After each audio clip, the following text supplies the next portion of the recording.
In today's video, I'm going to teach you how to use Todoist as a daily planner using today's view. Let's start from the main screen of your Todoist app. Look for the option labeled Today. This is the centerpiece of using Todoist as a daily planner. Go ahead and tap or click on Today.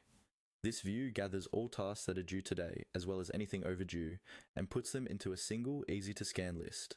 Think of it as your command center for the day. Once you're in the Today view, take a moment to look over everything that's there. You'll see tasks from different projects all mixed together, but ordered by time or priority, depending on your settings.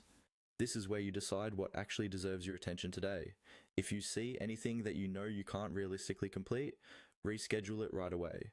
Open the task, change the due date to tomorrow or another day, and save it.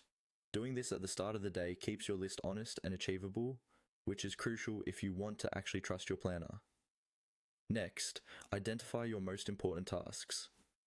These might be work deadlines, personal commitments,